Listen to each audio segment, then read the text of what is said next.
Leah sat in a narrow office with gray walls and one dusty plant. A faded debit card lay on the desk in front of her like a useless scrap, but the bank manager stared at it as if it were a live snake. His fingers shook. He reached for the door lock, then stopped, swallowed, and whispered, "Close the lobby. Now." Leah blinked. She had walked in here thinking the balance was zero. Friend, where are you watching from? Drop your city in the comments, and don't forget to like and subscribe, because what happened next flipped Leah's life in a single breath. 2 days earlier, early summer of 2024, the air in Washington, D.C. was heavy and wet. When Leah stepped out of her Uber at the Navy Yard, heat wrapped around her like a damp towel. She had been away 2 weeks in a small town in Mississippi, caring for her mother, Loretta Carter, after a scary illness.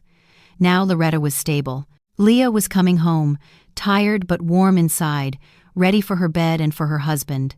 She looked up at the Meridian Residences, a glass tower near the river. The lobby always smelled of flowers and clean marble. The guards usually waved at her. Leah felt that small lift that meant, "You're safe. You're home." She pulled her suitcase through the revolving door. Cool air hit her face, and she sighed. Light glowed on the polished floor. People in suits crossed the lobby with coffee cups. Leah nodded at the desk. "Welcome back, Miss Carter," the clerk said. Leah smiled, even with travel in her bones. The elevator whooshed up to the 28th floor. Leah watched the numbers climb and thought about Marcus Mark Reynolds, her husband of 10 years. Last year, she had helped him through his own mother's stroke, holding him together while his world shook. He had called her his rock. She believed him. The elevator chimed. The hall was quiet and cool. Leah reached door 28A, their corner penthouse. She shifted her suitcase and pulled out her key fob. Tap, beep, beep, red light. Access denied. Leah frowned and tried again. Beep, beep, red. "Maybe it got messed up on the trip," she muttered. She rang the bell twice. Silence. Then footsteps inside. A lock clicked. The door opened. Marcus stood there in a dark silk robe. His face was calm but cold. On his neck, bright red lipstick marks sat like fresh stains. Leah's mind stalled. "Mark, my fob isn't working. Did the system glitch?" "I changed the locks," he said. Her chest tightened. "Changed the locks? Why?" From inside, a woman laughed, light and sharp. "Babe, who is it? If it's a salesman, tell him to kick rocks." A young woman stepped into view behind Marcus. She wore Leah's pale blue robe, the one Leah had bought for herself last anniversary. Leah knew that robe like her own skin. She recognized the woman at once. Brianna Bree Monroe, an Instagram model who floated through D.C. parties with camera flashes. Seeing her here felt unreal. Bree swept her eyes over Leah's simple travel clothes and tired face, then smiled slow and mean. "Oh," she said, "it's the ex-wife." Ex-wife. The word slapped Leah's ears. "Mark, what is she talking about? Who is she? Why is she here? Why is she wearing my robe?" Marcus let out a bored sigh. "We're done, Leah. Let's talk downstairs. Don't make a scene." He stepped into the hall and closed the door behind him, leaving Bree inside, smiling like she'd already won. Leah stood frozen, then followed, because her legs moved even while her brain screamed. They rode down in silence. Leah could smell sweet perfume on Marcus' robe, not hers. Every breath felt wrong. The doors opened into the busy lobby. Evening traffic glowed outside. A few residents glanced over. Marcus walked fast to a quiet corner by a tall window. Leah trailed behind, suitcase wheels clicking. "Explain," she said softly. "Please." Marcus turned, eyes hard. "There's nothing to explain. I'm done with this marriage. Just like that? After 10 years? Leah asked. "After I cared for your mom? After I stood beside you from the start?" Marcus laughed once. "Don't act like you built me. I'm successful because of me. You've been a burden. You were gone too long with your mother. You forgot what you're supposed to be." Leah felt heat rise in her face. "My mother almost died. What was I supposed to do?" "I'm a developer," he said flatly. "I need a partner on my level, not a housewife dragging me down." A guard rolled over a small, worn duffel bag. Leah knew it from their broke early days. Marcus grabbed it and dropped it at her feet. Old clothes spilled out, plus a cheap wallet. "These are your things," he said. "The rest is gone." He tossed a brown envelope onto the bag. "Divorce papers. I signed them. The settlement is inside." Leah opened the envelope with shaking hands. The words blurred, but the meaning cut clear. "Penthouse in my name, company in my name, cars in my name. You came in with nothing. You leave with nothing." Tears ran down Leah's face. "You can't do this." "I can, and I did," Marcus said. "Sign. If you don't fight me, maybe I'll give you cash for a bus ticket back to your little town." Whispers spread in the lobby. Leah felt naked under strangers' eyes. "Enough!" Marcus hissed. "Security!" 2 guards stepped up. Their faces were uneasy, but they reached for Leah's arm. "Ma'am, please come outside," one said. "This is my home too," Leah cried. "Not anymore," Marcus snapped. The guards guided her toward the doors. Leah turned once, searching Marcus' face for the man she loved. She found nothing. Above the mezzanine rail, Bree's dark outline leaned over, watching like a queen in a theater. The glass doors slid shut behind Leah. Heat rushed at her again. City lights were turning on. Her duffel bag sat on the sidewalk, small and sad. Leah stood there holding the papers, feeling the ground tilt. Cars hummed past. The river air smelled of hot asphalt. Leah hugged the duffel bag to her chest, not sure where to go, but sure she had to breathe first. She wanted to fall apart. Instead, under the shock, a colder thought rose, slow and steady. If he thinks I'm finished, he doesn't know me at all. Leah stood on the sidewalk in front of the Meridian residences long after the guards had gone back inside. The glass doors slid shut behind her, and the cool world she had lived in for 10 years vanished like it was never hers. Warm night air rolled over the street. Cars hissed past on South Capitol Street. People walked by with shopping bags and earbuds, not looking at the woman holding a duffel bag and divorce papers. For a moment, Leah truly could not move. Her mind kept repeating, "This can't be real. Mark wouldn't do this." But the red lipstick on his neck had been bright as a stop sign. It was real. Her phone buzzed once. Leah grabbed it, hoping for a message that said there was a mistake. Nothing. Battery, 5%. She turned the screen off. If she stood there any longer, she would fall apart. So she walked. She went toward the river, pulling the duffel bag strapped tight. The Navy Yard was alive with evening guests. Patios glowed with string lights. Music floated from open doors. The smell of ribs and sweet cones made her empty stomach twist. She hadn't eaten since her flight that afternoon. Laughter spilled across the sidewalk. A couple passed by, holding hands. Leah felt like a shadow moving through their world. She kept her eyes on the pavement. If she looked at happy faces, the pain in her chest might crack open. She found an empty bench by the water and sat down hard.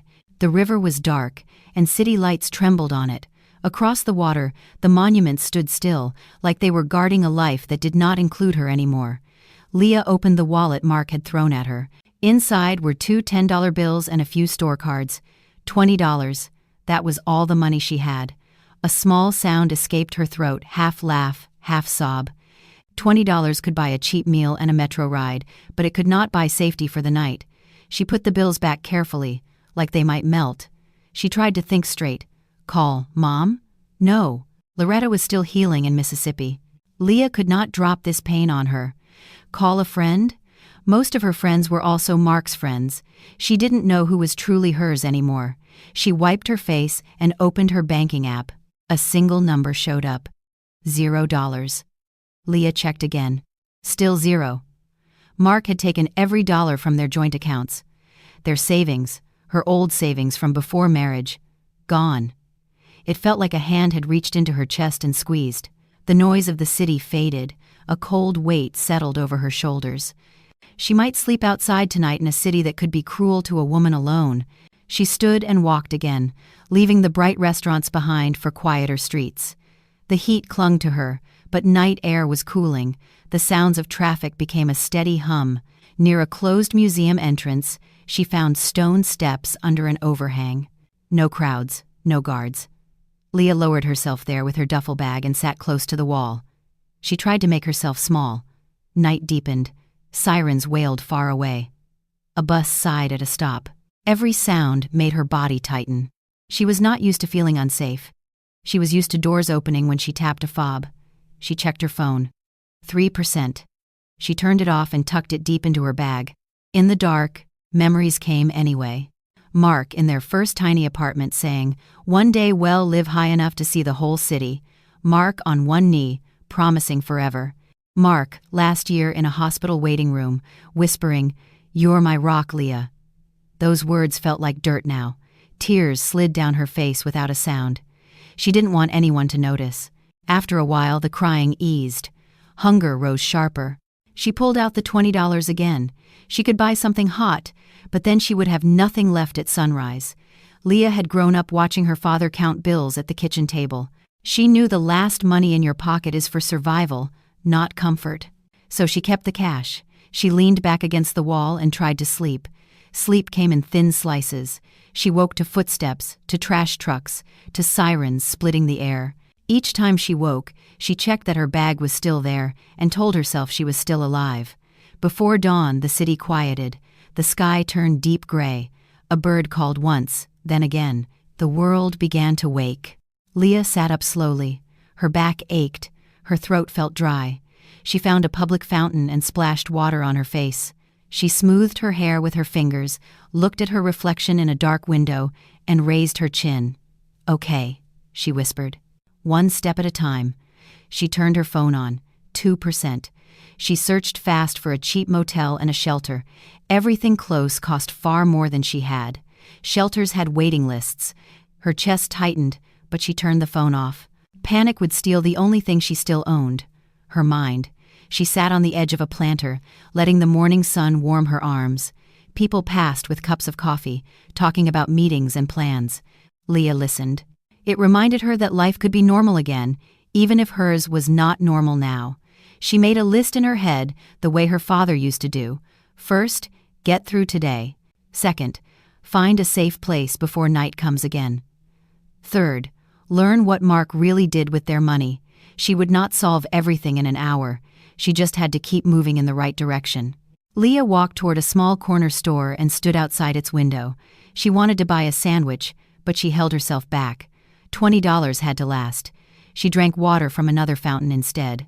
The hunger stayed, but her mind cleared a little. Being hungry was hard, but being careless could be worse. As she walked, she saw her reflection in a bus shelter. Her shoulders were straight, even if her hands were shaking. That surprised her. Yesterday, she had been the wife of a big developer. Today, she looked like a woman who had slept on stone steps. Yet something in her eyes was starting to change. The fear was still there, but below it was a quiet spark. She had survived one night. She could survive another, if she played it smart.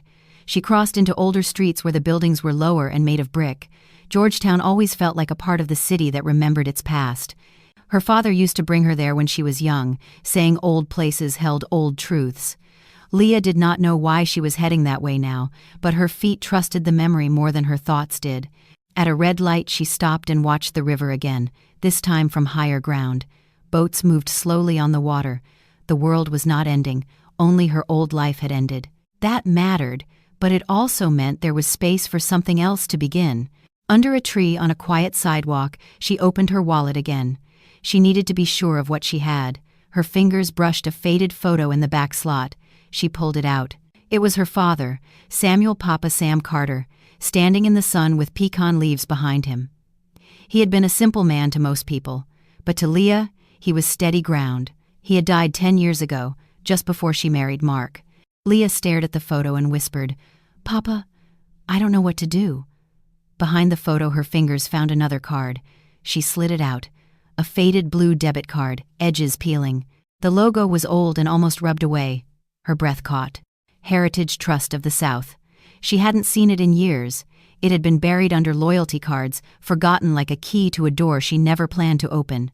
She remembered being 17, packing for college, when Papa Sam had pressed this card into her palm. "Keep it safe, baby girl," he had said. "Never use it unless you have no other choice. Pretend it doesn't exist. How much is on it?" she had asked. He had smiled. "Enough to be an anchor. If your ship ever starts to sink, drop this anchor. It will hold you. But while you can sail, don't touch it." Leah had obeyed. She had sailed. She had believed she didn't need a hidden anchor. Now her ship was already underwater. Leah closed her fingers around the old card. She didn't dream about millions. She just hoped for something simple: food, a room, a chance to breathe without fear. Hope was dangerous, but without it she would freeze. She let a thin thread of hope live in her chest. Quiet and careful, she slid the card back beside her father's photo, like she was tucking away a spark. Then she lifted her duffel bag, squared her shoulders, and began to walk again. This time, she wasn't wandering. She was heading toward the one place her father had trusted enough to hold his secret. Leah walked into Georgetown as the morning sun climbed higher. The old blue card in her pocket felt heavier than its plastic should allow. She was hungry, tired, and still wearing the same travel clothes from last night, but her mind was no longer drifting. She had a direction now. Heritage Trust of the South sat on a quiet side street between a bookstore and a law office. The building looked like it had been planted from another century. Gray stone walls and a brass sign dulled by time. Other banks in Washington, D.C. were all glass and chrome. This one felt like memory. Leah stopped at the steps to breathe, smoothed her shirt, and pushed the door open. Cool air rushed over her face. Inside the bank, everything was calm and slow. 2 tellers sat behind a counter. A small customer service desk stood to the left. There were no lines and no music, only the low hum of the air conditioner. The place felt safe in a quiet, old-school way. Leah took a number from the dispenser. The paper read 11. She was the only person waiting. A minute later, a voice called, "Number 11, please." She walked to the desk. A young black man in a white shirt stood up politely. His name tag said, Jamal Brooks. "Good morning, ma'am," he said. "How can I help you?" Leah cleared her throat. "I need to check the balance on this card. It's very old, and I don't remember the PIN." She handed him the faded debit card. Jamal turned it over. "Wow, this is our old logo. I haven't seen one in years. Can it still work?" Leah asked. "I'll find out," he said. "May I see your ID?" Leah gave him her license. Jamal compared the name, Alicia Carter, with the one on the card, then began typing. His computer worked slowly. He clicked, typed again, and frowned. "It's not pulling up right away," Jamal said gently. "Looks like the account is dormant." "How long since a transaction?" he added. "About 10 years, Leah said. Jamal's brows lifted. "Let me try the legacy server." Green text filled his screen. The bank became so quiet Leah could hear his keys tapping. She waited, ready to hear that the account was closed. Jamal leaned closer, then froze. Color drained from his face. "Mr. Brooks?" Leah whispered. "Mom, one moment," he said, and typed fast. Then he stood up so hard his chair scraped loudly. "Mr. Wallace," Jamal called. "Mr. Cedric Wallace, please." A door opened. A middle-aged black man in a navy suit stepped out, straight-backed and serious. His tag read, Cedric Wallace, branch manager. "Jamal, lower your voice," he scolded. "I'm sorry, sir, but you need to see this," Jamal said, pointing with a shaking finger.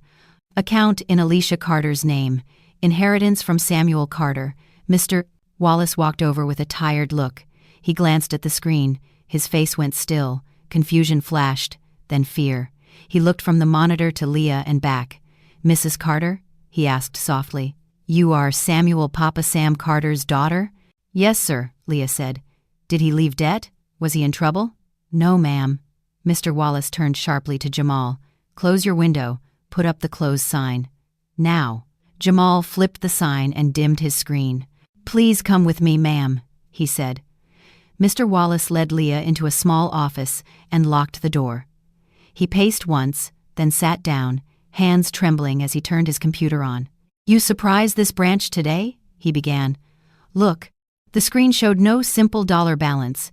Instead, it displayed a chart of boxes and lines. At the top was a name, OK4 Legacy Holdings, LLC. Beneath it were bank links and asset lists.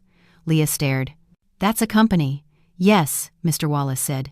"This card is tied to a master account for that company. Your father founded it in 1998. "But my father was a field salesman," Leah said. "That was the story he let people see," Mr. Wallace replied. He clicked another tab. Okafor Legacy Holdings owns 2,000 acres of pecan groves and farmland in South Georgia. 2,000 acres. Leah tried to picture it and couldn't. "Mr. Wallace went on, voice low. "Your father transferred full ownership to you as the heir.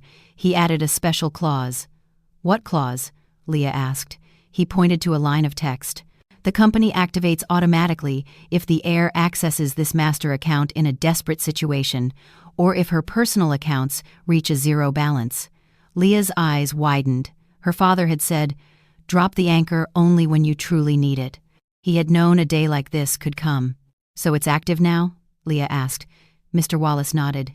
"Yes, ma'am. The moment you checked this card while your personal accounts were empty, the clause was fulfilled." Mr. Wallace opened a drawer and pulled out a thick brown folder. "Your father left documents and a letter. He said it could only be opened by you or by us if the clause ever triggered." He slid a yellowed envelope across the desk. Leah opened it. The paper inside was covered in her father's neat handwriting. "My baby girl Leah," it began. He wrote that the world can be unfair to good black women, so he hid an anchor for her. He said she must not drown in tears, but build her own kingdom and let the people who hurt her regret it. "The anchor has dropped," he ended. "Now sail."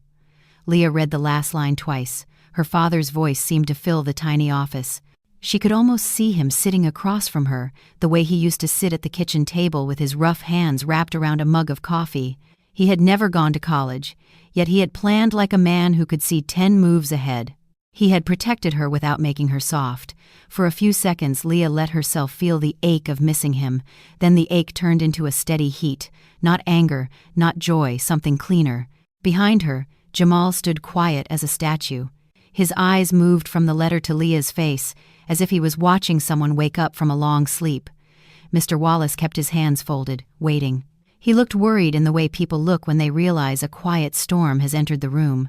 Leah took a slow breath. She noticed her hands were no longer shaking. The shame from the lobby, the cold steps under the museum awning, the zero on her banking app. Those memories were still there, but they felt far away, like a bad dream she had already learned from. Her father had not left her a pile of cash for fun. He had left her a doorway, and she had just stepped through it. She lifted her chin, feeling the same quiet courage she had as a girl when she first left home alone. If you're listening right now, tell me where you're watching from. And stay with me, because this is the moment Leah stopped being a woman, waiting to be saved, and became a woman ready to build her own future. Tears slid down Leah's cheeks. These were tears of understanding. She wiped them away and looked up. "I need 3 things," Leah said. "Yes, ma'am. First, cash. I don't have a dime." "Of course," he said quickly, and called Jamal to prepare a withdrawal. "Second, I need a safe place to stay for a while, far from the Meridian. We can arrange a secure hotel under a different name," Mr. Wallace replied. Leah nodded. "Third," she said, leaning forward, "I need every document for Okafor Legacy Holdings. And I need the best restructuring consultant in this city, someone who does not know my husband." Mr. Wallace stared at her. "I know someone in Midtown. Very precise. People call him the cleaner. His name is Malcolm Mal Grant." Leah felt something sharp rise in her chest. "Good," she said. "Give me today's cash, book the hotel, and set up my meeting with Mal Grant as soon as possible." "Mr. Wallace nodded, watching her with a mix of fear and respect. Leah tucked her father's letter into her bag and held the old blue card for one long breath. Last night she had been thrown into the street with nothing. This morning she was still the same person, but she was no longer powerless. She slipped the card back into her wallet, straightened her shoulders, and whispered, "Papa, I'm ready to sail today." Leah left Cedric Wallace's office with a thick folder in her bag, and her father's letter pressed flat against her heart. Jamal walked her to the front door of Heritage Trust, still treating her like someone important. Outside, the summer air felt less heavy now. It was still hot and loud in Washington, D.C., but Leah was not a ghost anymore. Cedric had offered to place her in a quiet business hotel under a company name. Leah thanked him, then shook her head. "I'm not going there," she said. Cedric blinked. "Mom? If anyone wants to find me, that's the first place they'll look," Leah replied. "I need a little time to think." Cedric nodded. "We will still reserve it, in case, and here is your cash." He handed her a sealed envelope. Leah did not open it right away. She knew it was enough to breathe. She bought water, gum, and a cheap phone charger, then slipped into a small coffee shop near the canal. In a corner, she opened the folder. Inside were deeds, maps, ledgers, and agreements with big numbers and words she barely knew. The land was huge. The responsibility felt even bigger. Leah's heart did not race in joy. It turned steady, like a drum. She read her father's letter again. "I hid the anchor to protect your heart," he had written. "When you drop it, sail. Build a kingdom." Those words were not about fast revenge. They were about direction. Leah made a simple plan. Step 1, clean up and rest. Step 2, meet Malcolm Mal Grant. Step 3, learn how to steer this ship. With the charger, her phone came alive. She bought a prepaid SIM card, changed her number, and deleted most old contacts. She needed quiet before the whole city knew her story. Then she rode to a mall and bought plain clothes. 2 simple dresses, black flats, fresh underwear, a small makeup kit, a comb, and a notebook with 2 pens. Her father used to say, "Write things down, baby girl. Paper keeps your mind from spilling." She checked into a hotel that no one would notice, a clean place near Union Market. She paid cash under a shortened name. In her room she locked the door and stood still, letting the shock settle. In the mirror she saw swollen eyes and dusty shoes. She took a long, hot shower until the steam fogged the glass. She scrubbed away the night on the steps and the smell of fear. Then she ate soup and bread, slow and grateful, and fell into deep sleep. When she woke, evening light filled the room. Leah stared at her hands. She was not afraid of being broke anymore. She was afraid of wasting what her father had built. She had never run a farm. She didn't know pecan trees from peach trees. She only knew Mark must never touch this. She opened the maps again. 2,000 acres stretched across South Georgia. In the margins, she saw her father's handwriting, naming sections after family and old friends. Her throat tightened. "Okay, Papa," she whispered. "Teach me." The next morning she dressed neatly, brushed her hair into a bun, and used just enough makeup to look awake. She rode the metro to Midtown, where the glass towers stood like tall mirrors. She entered a building with a quiet sign, "Grant Strategic Restructuring." At the front desk, a receptionist looked up. "Mr. Grant is booked for 2 months. Do you have an appointment?" "No," Leah said, "but he needs to see me." The receptionist started to smile like she had heard that line before. Leah didn't blink. "Tell him Alicia Leah Carter is here," she said. "Owner of Okafor Legacy Holdings. 2,000 acres. This is urgent." The smile slid off the woman's face. She picked up the phone. 5 minutes later, Leah was led into a corner office with walls of glass. The city lay below like a map of power. Behind a clean desk sat Malcolm Mal Grant, mid-30s, still and sharp.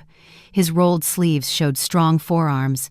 His eyes looked like they could measure a person in one breath. "Mrs. Carter," he said. 10 minutes.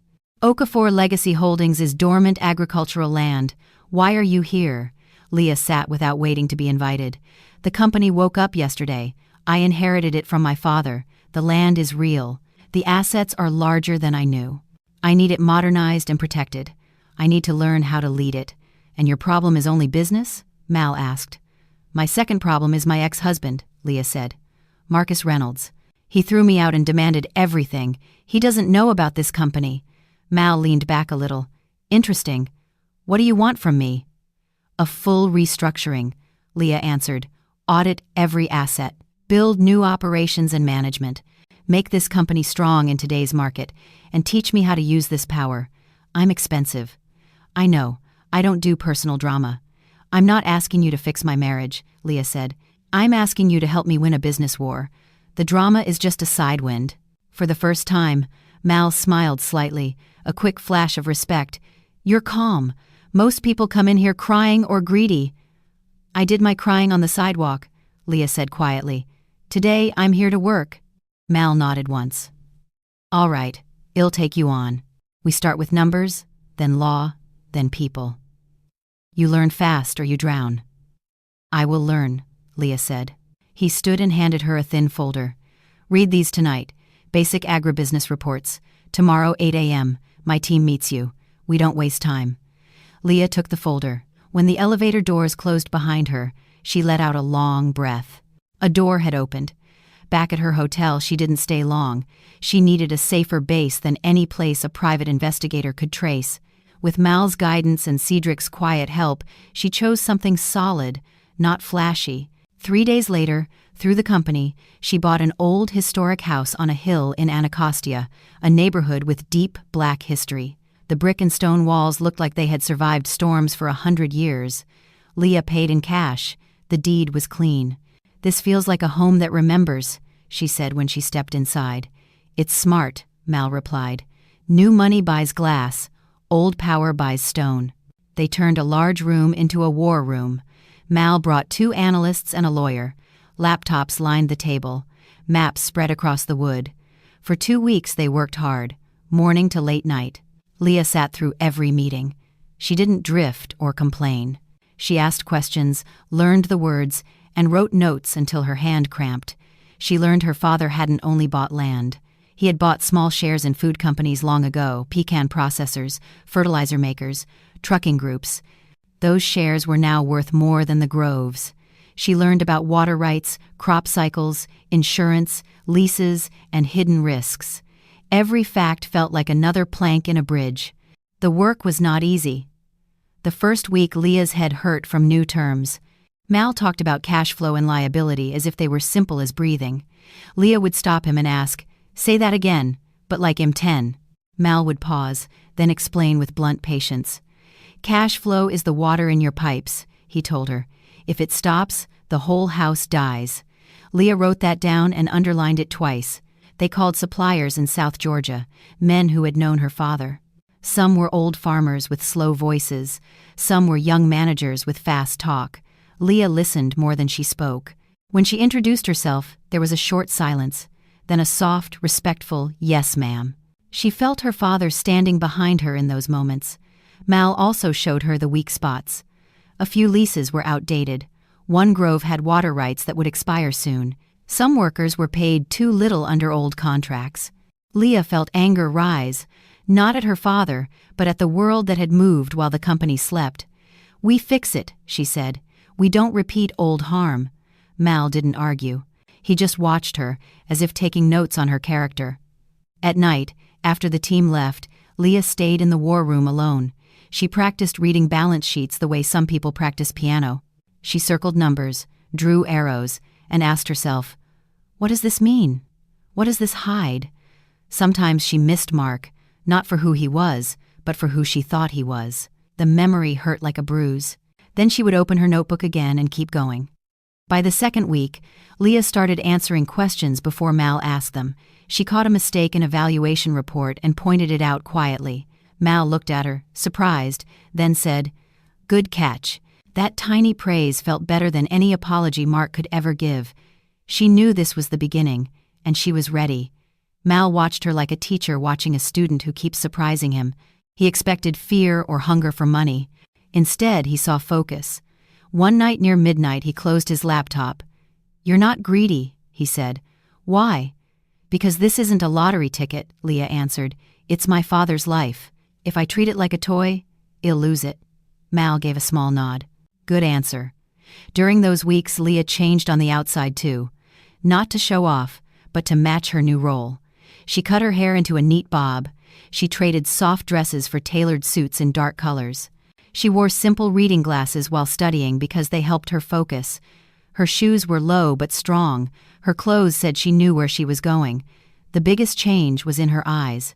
The old warmth was still there, deep down, but on the surface now was calm steel. On the 15th day, Mal slid a final report across the table. "Okafor Legacy Holdings is awake. It's healthy, but it needs structure, and you are ready to be its captain." Leah read the first page. She didn't grin. She just felt her bones settle. "Am I ready to go back into the ring?" she asked. Mal looked at her for a long beat. "Yes." Leah nodded once. "Then let's go." Across town, Marcus Reynolds poured champagne for Bree and bragged about new deals.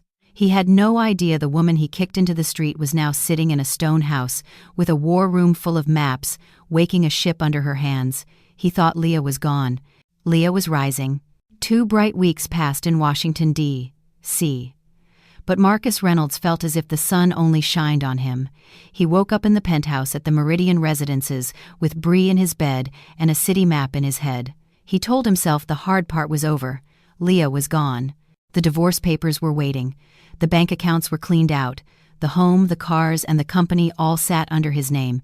In his mind, he had cut off the past like you cut off a dead branch. He didn't talk about Leah anymore. When Bree brought her up, he waved his hand. "Forget her," he said. "She's back in some little town with nothing." Bree liked that answer. She walked through the penthouse in silk and heels, filming herself in Leah's old mirror, talking to her phone about new beginnings. Her laugh bounced off the tall windows. She felt like a queen in a castle she had won without a fight. Marcus' real love, though, was not Bree. It was power. He loved the way people called him Sir when he stepped into meetings. He loved turning empty land into tall buildings that made other men jealous. In D.C., he had built a name as a top black developer, a man who could make things happen. He believed that story so deeply he stopped seeing the cracks under his feet. The crack he tried not to see was money. Reynolds Construction looked strong from the outside, but inside it was tired. Marcus had taken on too many big projects and paid for luxury at the same time. He owed small suppliers for steel, sand, and rental machines. He delayed their payments for months, smiling on the phone and promising, "Next week, I got you." The suppliers were starting to grumble, and Marcus hated that sound. It made him feel weak. So he needed a new win. A huge win. Something that would bring in cash and silence every angry voice. One night he stood in his home office, drinking champagne, looking at drawings of a new luxury plan. "This next project," he told Bree, "is going to change everything." He tapped the paper. "There's prime land down in South Georgia about to open for a high-end community. Thousands of acres, pecan groves, flat fields. If I get the contract, we're set." Bree was half listening while she scrolled through beach weddings. "So that means we can finally do Turks and Caicos, right? And I want that crocodile Birkin for the honeymoon." "Sure," Marcus said, because saying yes made him feel like a king, but inside he was calculating. He needed investors for a project that big. He needed capital, fast. And he needed a landowner who would trust him. He started calling contacts the next morning. Old friends. City officials who owed him favors. Bank managers he had taken to fancy dinners. He pitched his dream like a preacher. Luxury homes, a shopping center, a private school, he said. People nodded, but they asked the same question. Who owns the land? Marcus didn't know yet. He had only heard a rumor that some old company controlled it. 2 days later, at a downtown mixer, Marcus heard the name for real. A real estate broker he knew leaned close. "Mark, you hear about that new player buying stuff quietly?" "New player?" Marcus asked. "Somebody with old money. Bought a historic mansion over in Anacostia. Cash. No press. Their company name is Okafor Legacy Holdings, LLC. Marcus blinked. The name didn't ring a bell. It sounded dusty. Okafor? Never heard of them. Most people haven't, the broker replied. But they own land in South Georgia. A lot of it. They're choosing a developer soon. Marcus felt a spark in his chest. Land. South Georgia. A secret owner. It was like someone had just handed him a treasure map. "Do you know how to reach them?" he asked, trying to keep his voice calm. "Hard to say," the broker shrugged. "They're private. But I heard they're taking proposals." Marcus' mind raced. If Okafor Legacy wanted proposals, they would want him. He had glossy brochures. He could charm any boardroom. All he needed was a doorway. He went back to the penthouse and called his secretary. "Find a way to contact Okafor Legacy Holdings," he ordered. "I want a meeting. First shot." He paced as she worked, feeling the old thrill of a hunt. That evening Marcus stood by the window, talking like he was already winning. "Bree, this is our moment," he said. "Well, be on top again. You'll have your Turk's wedding. You'll have your Birkin." Bree smiled brightly, but her smile had hunger in it. She loved the life Marcus bought her. She believed his story because, so far, it had paid her bills. Over the next days, Marcus polished his proposal, making the pictures bigger and the numbers prettier. He rehearsed in front of the mirror, fixing his tie, practicing his soft investor voice. He hid any mention of debt. He told himself rich land people wouldn't look closely. They just wanted a shiny dream. Then, on a Thursday morning, an email arrived from Okafor Legacy Holdings. The subject line said, "Invitation to present proposal." The meeting would be held at the CEO's residence in Anacostia Hill the following Monday at 2 p.m. Marcus read it twice. His heart danced. "They called me," he shouted. "They want my proposal. They know my reputation." Bree clapped and squealed. "Yes, we're about to be rich." Marcus laughed and lifted her into the air. In that moment, he felt invincible. He couldn't imagine a trap. He couldn't imagine Leah doing anything except crying somewhere far away. That weekend, Marcus felt lighter. The phone calls from suppliers slowed down, and he took that as a sign of respect. In truth, they were waiting to see if he would pay up. Marcus didn't think about that. He spent Saturday in his office, choosing photos of glass towers and rooftop pools for the slideshow. He added a slide called Community Impact, full of smiling families by fake lakes. He knew investors loved that picture. On Sunday, he took Bree to brunch at a fancy spot. He wanted the city to see them together. He held her hand in public, laughing, acting like a man with no shadows. Bree posted a picture of their champagne glasses and wrote, "Big things coming." Marcus liked the praise. Still, when the waiter walked away, Bree leaned close and whispered, "Mark, don't mess this up. I didn't leave my life for some half-rich man." Marcus' smile tightened. "Relax, I'm 2 steps ahead." "Good," Bree said, tapping her nails on the table. "Because I'm not going back to modeling for pennies. I want the wedding. I want the bags. I want the life you promised." Marcus nodded, but inside he felt a flicker of pressure. Bree was a mirror that only liked him when he looked powerful. If his project failed, she would vanish. Marcus hated that thought, so he pushed it down and told himself he could never fail. On Monday morning, Marcus got up early. He put on his most expensive charcoal suit and a gold watch. He checked his slides 3 times. He practiced his opening line again. He smiled in the mirror. The smile looked flawless. He kissed Bree on the cheek. "Wait for me. By dinner, well, celebrate." Bree waved him off, already planning a shopping trip. Marcus didn't even think about who the CEO might be.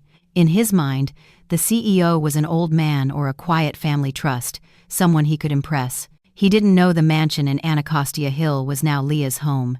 He didn't know Malcolm Grant had turned it into a war room. He didn't know his own greed was pulling him toward the woman he had crushed. Marcus drove to the address with music loud and confidence high. When he reached the hill, he saw a tall iron gate and a stone house behind it. The place wasn't flashy. It was strong, like it had been there forever. The gate opened slowly.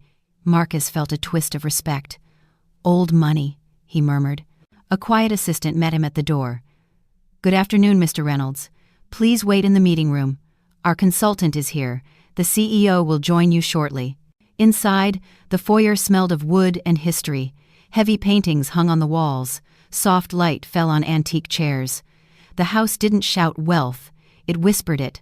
Marcus liked that. He thought it meant the owners would be easy to sway. He was led into a grand library set up like a meeting room. A long mahogany table stretched across the floor. Tall windows opened to a careful garden. At the far end of the table sat a man looking at a laptop, calm as glass. Marcus recognized him, Malcolm Mal Grant, the cleaner. Marcus' smile stiffened. He hadn't expected a consultant in the room. "Good afternoon, sir," Marcus said, trying to sound smooth. Mal looked up slowly. "I am Malcolm Grant, consultant." "Sit, Mr. Reynolds. The CEO will be here soon." Marcus sat. His leather folder felt hot in his hands. Silence spread like fog. He listened to his own heartbeat. 5 minutes passed. Then, behind Marcus, the double doors opened. He heard clear steps on marble, click-clack, steady and sure. A woman's heels. The steps stopped at the head of the table.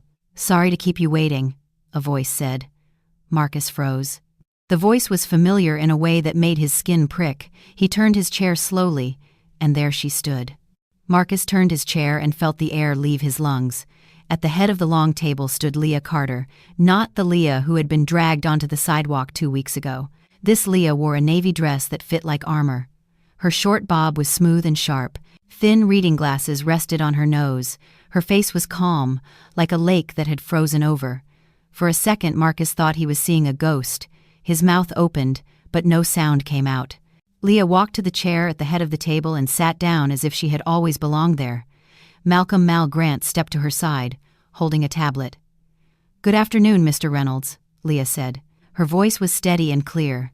"I'm Alicia Leah Carter, CEO of Okafor Legacy Holdings, LLC. Please begin your presentation." Marcus blinked hard. "Leah, what is this? How are you? Here." Leah did not answer that question. She tilted her head. "You said you were very interested in land in South Georgia." "I'm listening." Marcus' hands shook. He forced a laugh. "This has to be a mistake. Okafor Legacy Holdings? 2,000 acres? Leah, you didn't have anything. Where did this come from?" Malcolm Grant spoke before Leah did. His voice was flat. "Mr. Reynolds, questions about our client's personal finances are not relevant to your proposal." Marcus swallowed. He tried to pull his pride back on like a jacket. "All right. Business. I can do business."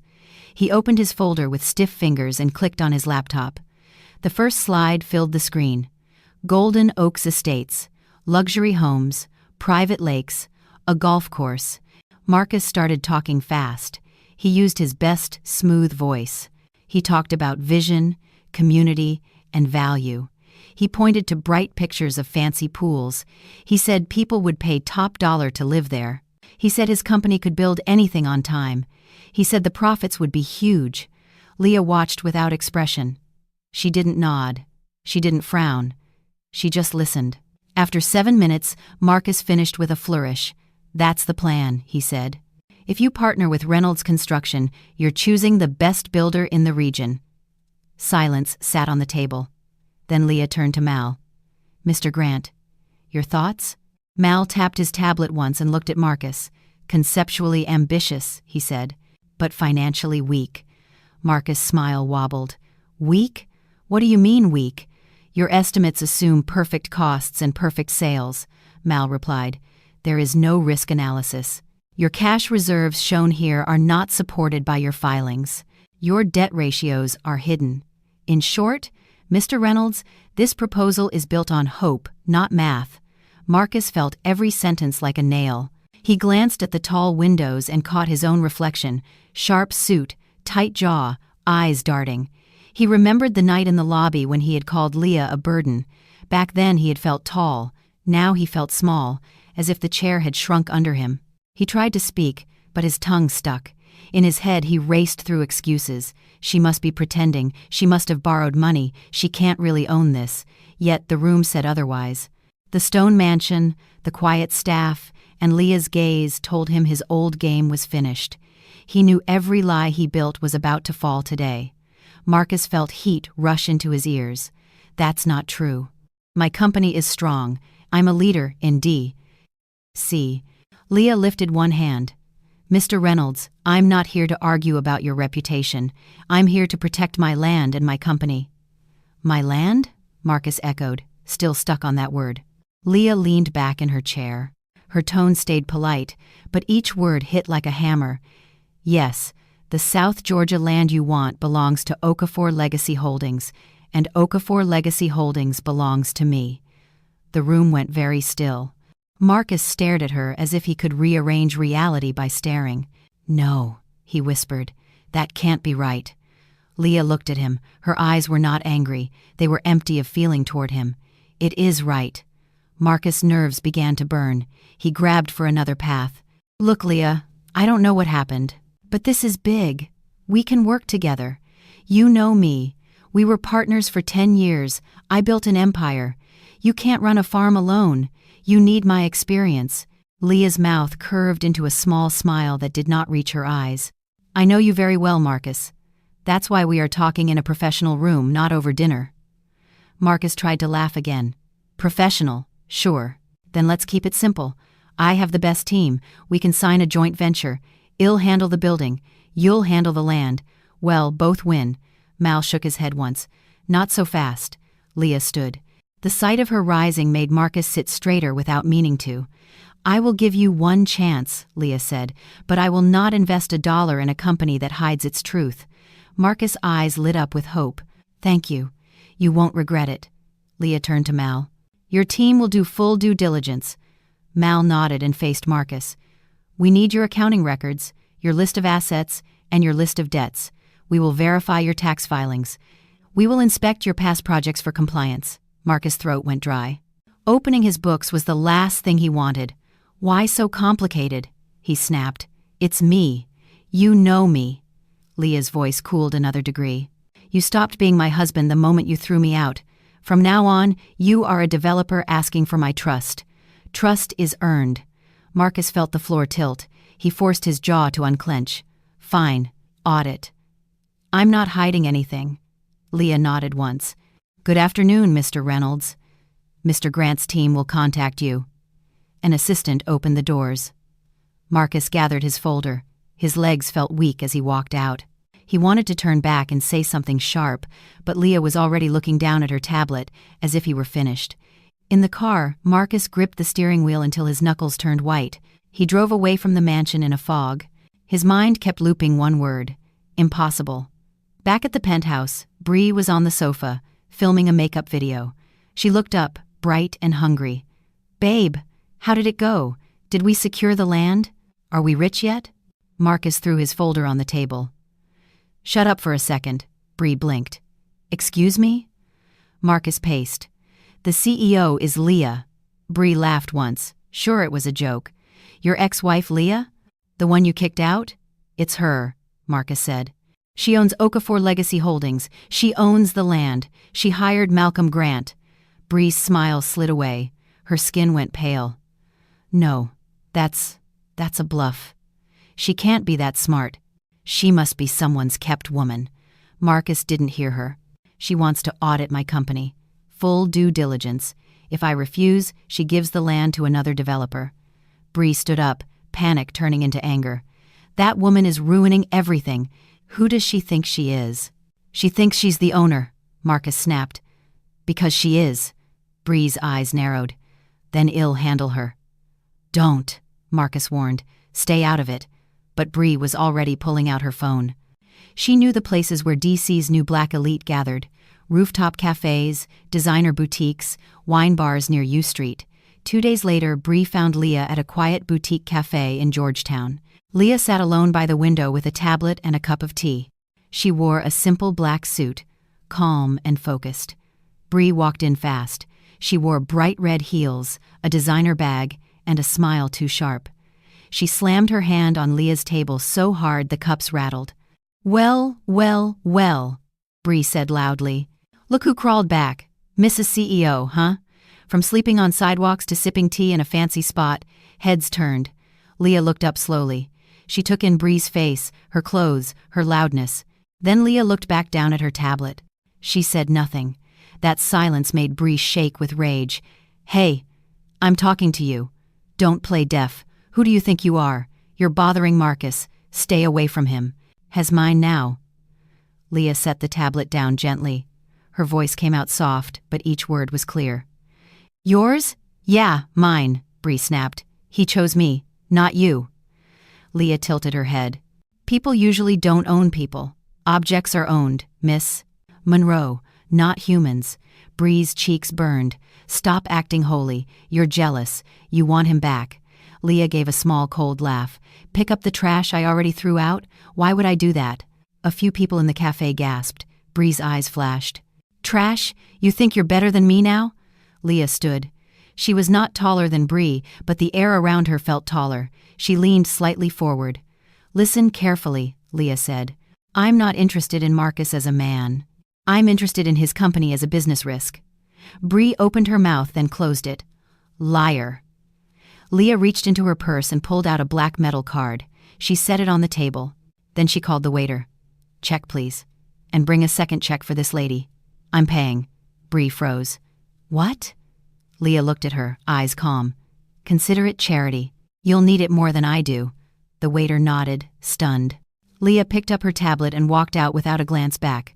Bree stood there for a beat, heat crawling up her neck. The cafe's quiet eyes pinned her in place. She left fast. That night, Bree stormed into the penthouse. "She humiliated me," she shouted. "She called you trash. She paid for my tea like I was a broke girl." Marcus' face tightened, but behind his anger was fear. Bree's humiliation meant his own image was cracking in public. He sat at his desk, staring at Mal Grant's audit request email. The list was long. Too long. He knew what would happen if he opened his books. Across town, in Leah's mansion war room, Mal looked at the cafe incident report and then at Leah. "You handled that well," he said.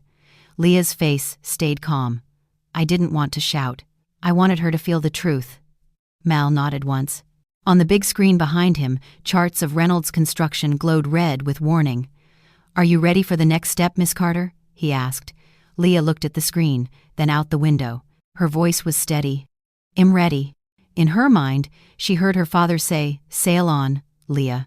Back in the war room of the Anacostia mansion, the mood was quiet but sharp. Mal Grant stood by the big screen, and numbers glowed like red warning lights. Leah sat at the head of the table, hands folded, eyes focused. She was not shaking anymore. She was watching. "Reynolds Construction is not healthy," Mal said. "It's a house made of paper." Leah lifted her chin. "Show me." Mal tapped his tablet. A chart of cash flow appeared. First, materials. Mark bills clients for top-grade concrete, but records show he buys low-grade mix and pockets the difference. That's not just greedy, it's unsafe. Leah remembered Mark bragging about a bridge he built outside the city. Her stomach tightened. Second, debts, Mal replied. He doesn't borrow from big banks. He borrows from small suppliers, hardware shops, sand yards, machine renters. He delays payment until they almost collapse. He counts on them being too small to fight. Names filled the screen. Leah recognized some from old dinner talks, people Mark called little guys. Her jaw set. And third, Mal said, taxes. 2 books. One clean for the IRS, one dirty for himself. Leah stayed still for a long moment. 10 years of marriage passed through her mind like a silent movie. Under all of it had been a thief. "Good," she said at last. Mal blinked. "Good?" "Yes," Leah answered. "Because he just handed me the weapon I need." "What's the fastest pressure point?" Mal slid to the next screen. "Those small supplier debts. They're his weak bones." Leah leaned forward. "Then we buy them." Mal's mouth lifted in a thin smile. "I expected that. I set up 3 shell companies in Delaware. Well, purchase every outstanding invoice. Well, pay the suppliers in full.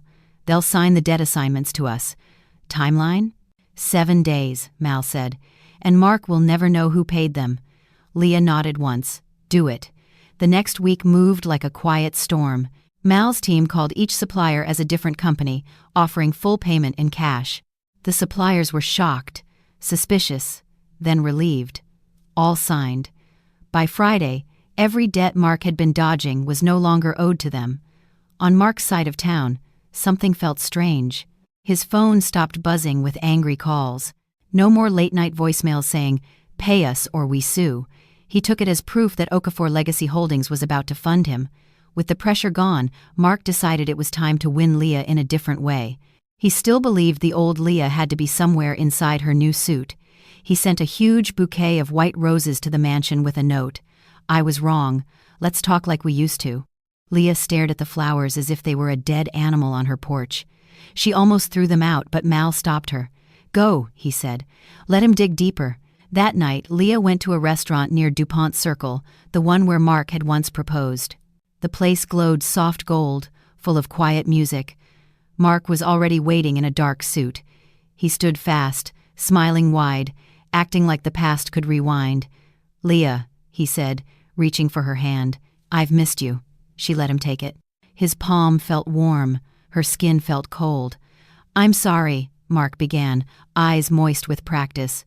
"Bree was a mistake. I was lonely while you were away. I didn't think straight." Leah watched him the way she watched a spreadsheet. "So it was my fault?" "No. No, it was mine," he rushed. "I was blind. Then I saw you at the meeting, and I realized what a diamond I had." "Realized what?" Leah asked softly. "That we belong together," he said.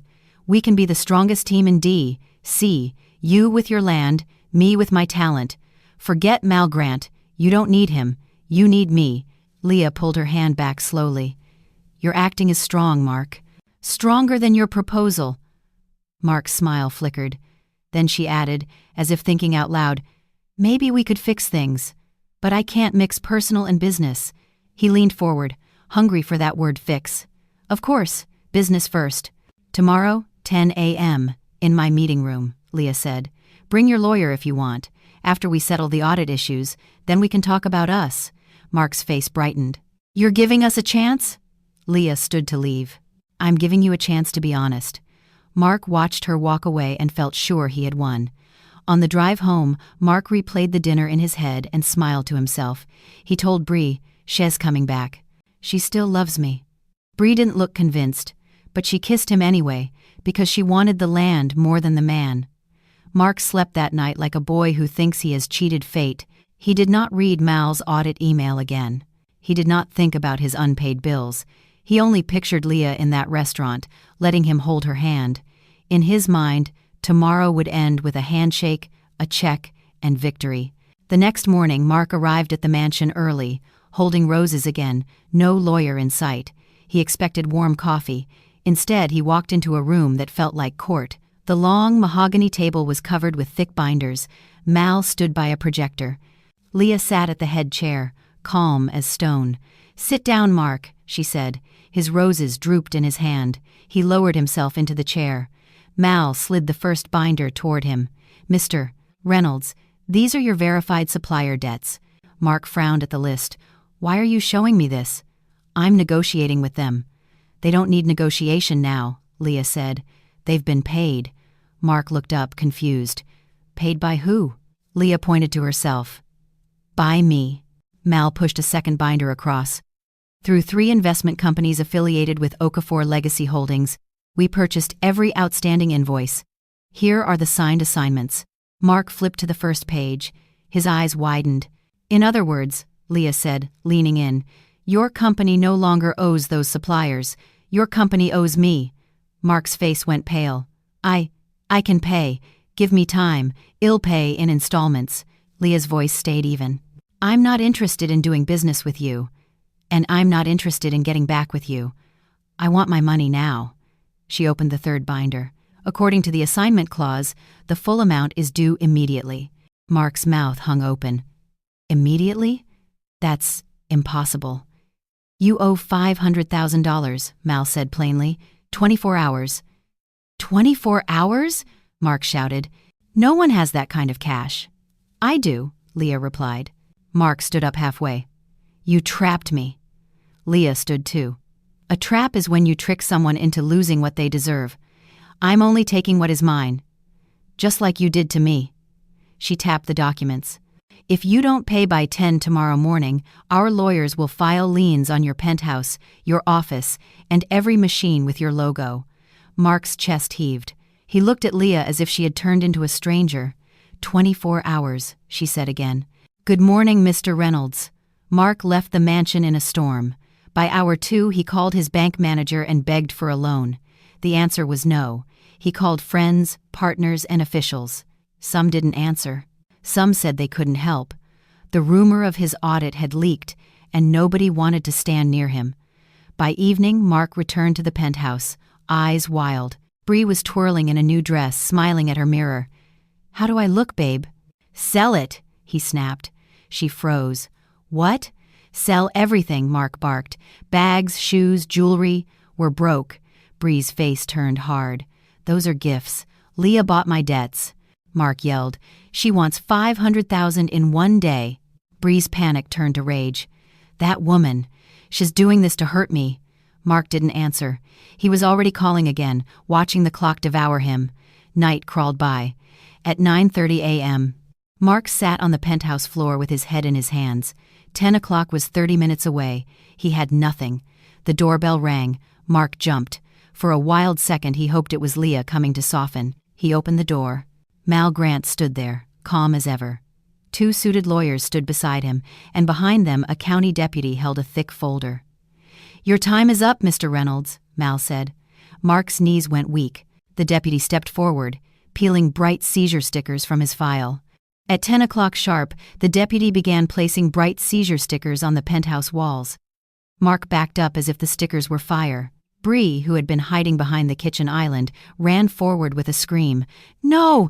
This is our home!" she cried. "It is collateral for your client's debt," one lawyer said.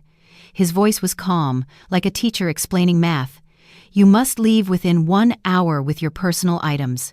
Mark stared at Mal Grant. "You can't do this," he whispered. Mal did not blink. "You did it first," he said. "Now you get to feel the same floor under your feet." The hour passed fast. Guards escorted Mark and Bree down the elevator, past the same lobby where Leah had been thrown out. People watched, some filmed on their phones.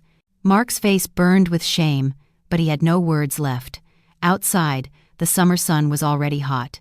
Mark stood on the sidewalk holding one small suitcase. Bree dragged two oversized bags stuffed with designer things. They argued the way children argue when a game is over. "This is your fault," Bree shrieked, hitting Mark's chest. "You said you were rich. You said you were the best." "My fault?" Mark snapped. "Who wanted Birkin bags every week? Who wanted Turks and Caicos? You spent like water." Bree's mouth fell open. "I spent because you promised." Their fight got louder. Someone across the street recorded it. By night, the clip was on gossip pages. DC watched the side chick and the fallen developer scream on a sidewalk. Bree ran to a luxury hotel, sure she could buy her way back into safety. She slid Mark's black card across the desk. "Declined, ma'am," the clerk said. All her other cards failed too. She called friends. Nobody picked up. In the city's group chats, her name turned poisonous. Within days, she was selling bags online just to rent a small room. Mark's door slammed too. He moved into a tiny shared apartment outside the city. He told himself the worst was over. His debt to Leah was paid through seizures, so he thought he was free. He wasn't. One afternoon, as Mark ate instant noodles at a wobbly table, there was a knock. Two officers stood in the doorway. "Marcus Reynolds," one said, "you are under arrest for fraud, tax evasion, and using substandard materials on a public bridge project." Mark's face went gray. "How do you know about that?" "We have evidence," the officer replied. Mark did not know that Mal, acting for a client who cared about public safety, had quietly sent Mark's double books and lab reports to the district attorney and the IRS. Leah had said only one thing when Mal asked permission: "If a bridge can fall and hurt people, this is bigger than my pain." News cameras caught Mark in handcuffs. The headline was simple: "Top developer charged in major fraud case." People who once shook his hand now crossed the street to avoid his name. Leah watched the clip on a wide screen in her mansion. She saw Mark's angry, frightened face. She felt no joy. She felt no hate. Just a calm closing, like shutting a book you finished. She turned the TV off and walked back to her war room. There were blueprints everywhere now, but not for luxury towers. They were for homes.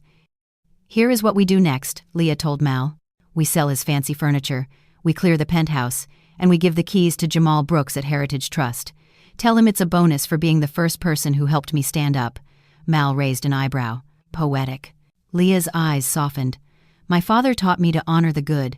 Then she pointed at a map of South Georgia. "We don't build Mark's palace. We build something different."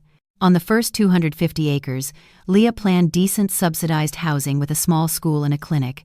It was for the workers in her pecan groves and for the small suppliers Mark almost crushed. She wanted them to own safe homes near their jobs and to feel dignity every morning. On another 25 acres, she planned a training center. "The Papa Sam Center," she said. "A place where farmers and small business owners learn modern skills, so they don't have to hide their success the way my father did." Mal looked impressed. "You're not just getting revenge." Leah shook her head. "Revenge ends. Legacy keeps going." She used some of the profits to repair old roads near the groves, and she set up a small fund for workers, kids who wanted college or trade school. In every meeting, Leah asked one question first: who gets safer, who gets stronger, because we exist? When the answer was unclear, she changed the plan and tried again. A year passed. Okafor Legacy Holdings was no longer a sleeping name. Under Leah's leadership, the groves used cleaner farming methods. Wages rose, old equipment was replaced. The first row of subsidized homes filled with families. The Papa Sam Center opened its doors, and its first class graduated with proud faces and new plans. One late afternoon, Leah stood on a hill above her pecan trees. The air smelled sweet and green. Workers waved when they saw her truck. Some called Miss Leah with real warmth. Footsteps came behind her. Mal walked up in a linen shirt, no tie, looking more at home in the country than in any glass office. "You built your kingdom," he said. Leah smiled, a real smile that reached her eyes. "We built it. I just dropped the anchor. You helped me sail. Mal held out his hand. Then I guess I'm done being your consultant. Leah took his hand. Good, because I need you as my partner. They stood there watching the sun sink behind the trees, not as two people chasing greedy dreams, but as two people building a future out of rubble and truth. And that's where Leah's story rests for now. Thanks for staying with me to the very end. If this story moved you, please subscribe so we can share more life tales together. If you've got thoughts or lessons from it, drop them in the comments. I read every one. And if you want to help this channel grow even stronger, a simple like is a huge gift. Tap an ending video on your screen to keep the story time going.